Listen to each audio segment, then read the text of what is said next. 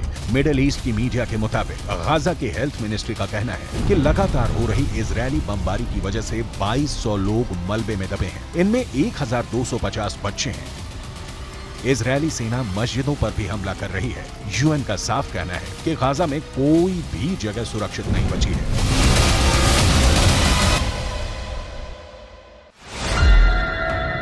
इधर इजरायल के रक्षा मंत्री योव गैलेंट ने हमास के सबसे टॉप नेताओं और कमांडर्स को जान से मारने का ऑर्डर दे दिया है। इजरायली रक्षा मंत्री ने हमास के नंबर 2 नेता याह्या सिनवार की हत्या करने की कसम खाई है। उन्होंने कहा कि इजरायली सेना हमास के इस टॉप आतंकवादी याह्या सिनवार को हर कीमत पर ढूंढ निकालेगी और जान से मार देगी।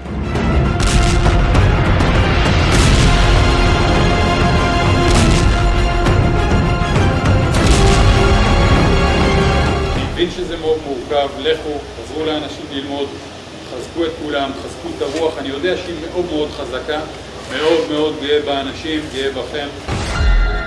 ज्वालामुखी रॉकेट से हिजबुल्लाह का हमला।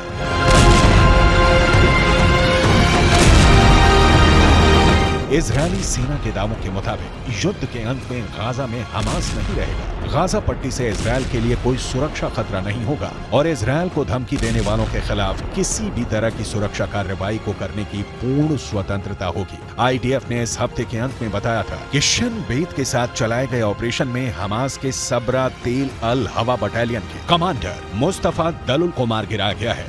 युद्ध की शुरुआत के बाद से दलुल ने गाजा पट्टी में आईडीएफ सैनिकों के खिलाफ लड़ाई में एक केंद्रीय भूमिका निभाई थी।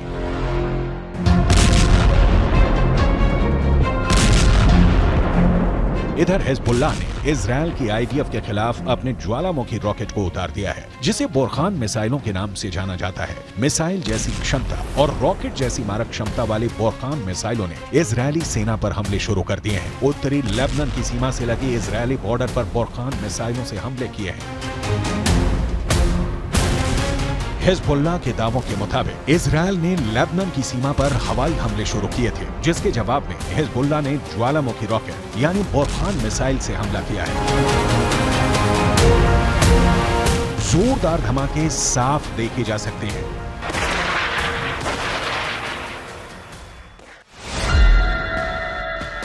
हिजबुल्लाह के बोरखान मिसाइल, जो ज्वालामुखी रॉकेट के नाम से मशहूर है, उससे इजरायली सेना पर हमला हुआ है। हिजबुल्लाह के दावों के मुताबिक इजरायल की साइड, जिसे लेबनान में जट अल अल्लाम के नाम से जाना जाता है, उस पर हिजबुल्लाह ने 2 बड़ी बोरखान मिसाइलों से हमला किया है। हिजबुल्लाह के मुताबिक बोरखान मिसाइलें, जिन्हें ज्वालामुखी रॉकेट के नाम से जाना जाता है, वो 500 से 2000 मीटर तक हमला करती है। बोरखान मिसाइलों का वजन सैकड़ों किलोग्राम होता है।